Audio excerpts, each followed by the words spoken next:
제가 친할머니를 종종 찾아뵈었을 때 예수님 믿으세요라고 말씀드리면 할머니께서 하시던 말씀이 있었어요. 예수 믿으면 돈이 나오니? 쌀이 나오냐? 예수님을 믿으면 물질에 복이 있는지를 늘 궁금해하신 할머니셨습니다. 예수님 당시 바리새인들도 보면 세상에서 부유해지는 것이 곧 하나님으로부터 복을 받은 증거라고 생각했던 것 같아요. 그래서 예수님이 하나님과 돈을 겸하여 섬길 수 없다고 했을 때 그 가르침을 비웃었습니다.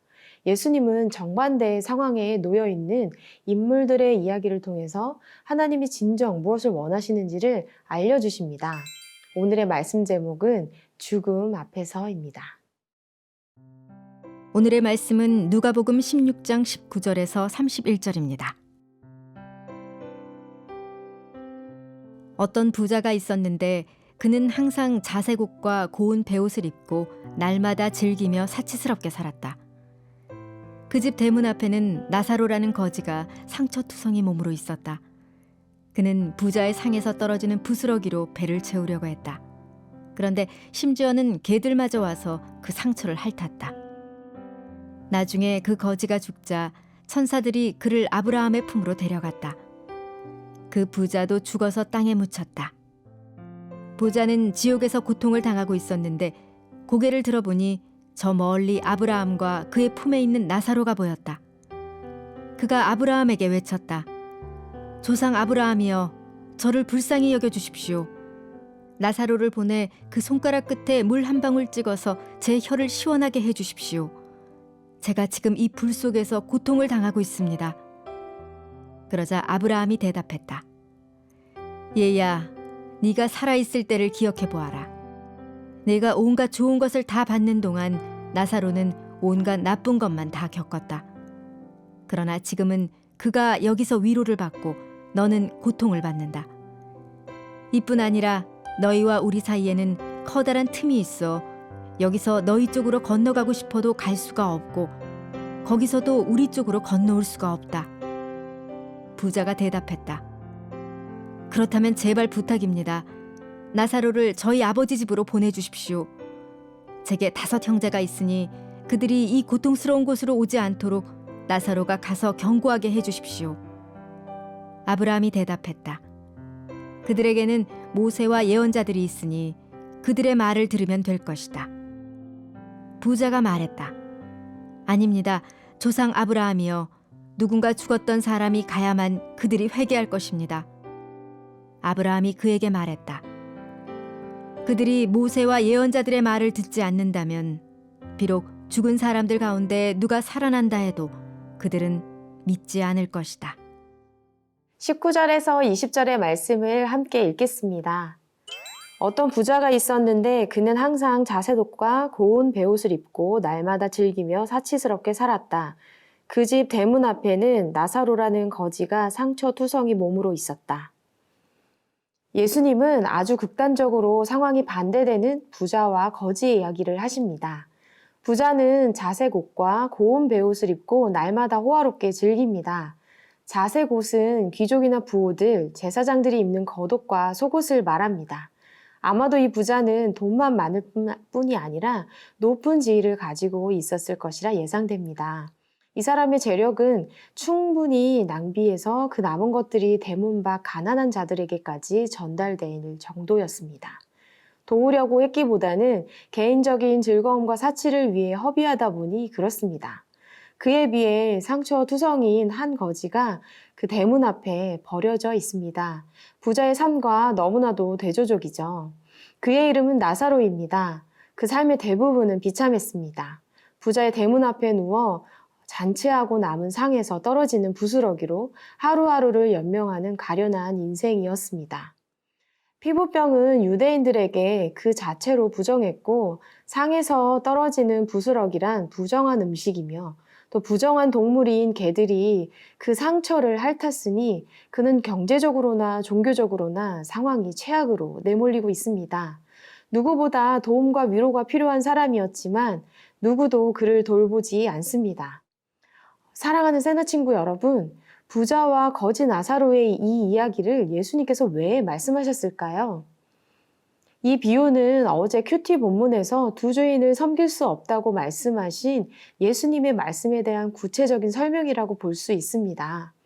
불의한 청지기의 비유가 제자들을 향해 세상 재물로 미래를 대비하는 삶을 살 것을 교훈한 것이라면, 부자와 거지 나사로의 비유는 외식적인 삶을 살면서 세상 재물을 사랑한 바리새인들을 대상으로 한다는 점입니다.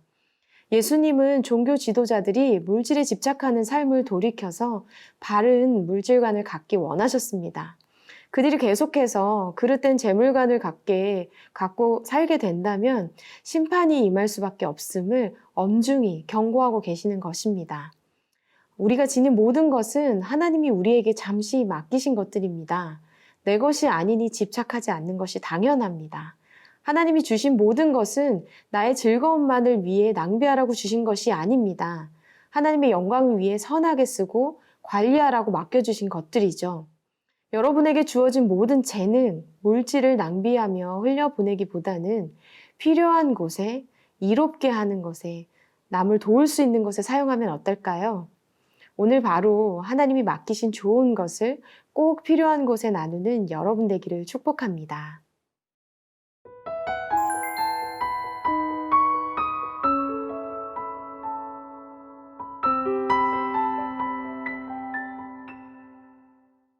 (22절에서 23절의) 말씀을 읽겠습니다. 나중에 그 거지가 죽자 천사들이 그를 아브라함의 품으로 데려갔다. 그 부자도 죽어서 땅에 묻혔다. 부자는 지옥에서 고통을 당하고 있었는데 고개를 들어보니 저 멀리 아브라함과 그의 품에 있는 나사로가 보였다. 서로 완전히 상황이 달랐던 부자와 나사로에게 똑같은 일이 발생합니다. 바로 죽음이란 것이죠. 이 둘은 예측할 수도 없고 순서도 없는 죽음에 이르렀습니다. 거지 나사로는 그가 죽자 천사들이 아브라함의 품으로 데려갑니다. 반면 부자는 지옥에서 고통을 당하게 됩니다. 부자는 이전의 나사로보다 더 비참한 상태에 있습니다. 나사로가 부자의 상에서 떨어지는 것으로 배불리려 했던 것처럼 부자는 나사로의 손가락 끝에 물 한 방울로 혀를 식히려 합니다. 하지만 거절당하죠. 부자는 나사로를 다시 살려 자기 형제 5에게 보내서 경고를 할 수 있도록 해달라고 요청합니다. 그러자 아브라함은 그들에게는 이미 성경 말씀이 있고 또 성경의 가르침을 듣지 않을 자들은 아무리 죽은 자가 살아나서 증언한다고 해도 듣지 않을 것이라고 대답합니다. 부자는 나사로가 다시 살아나는 것과 같이 눈에 보이는 엄청난 사건이 벌어지면 사람들이 변화될 것이라 여겼습니다. 만약 기적이나 어떤 놀라운 사건으로 사람이 변한다면 유대인들은 예수님의 부활이라는 엄청난 사건으로 인해 많이 변했었어야 했습니다. 그러나 유대인들은 예수님이 부활하셨지만 그들을 말씀을 듣지 않았습니다. 믿지 않았습니다. 성경을 잘 안다는 유대인들이 돈을 사랑하고 돈이 하나님이 주시는 복이라고 생각하며 하나님의 가치를 세상의 번영과 형통과 같다고 여겼습니다. 예수님의 가르침을 비웃었죠.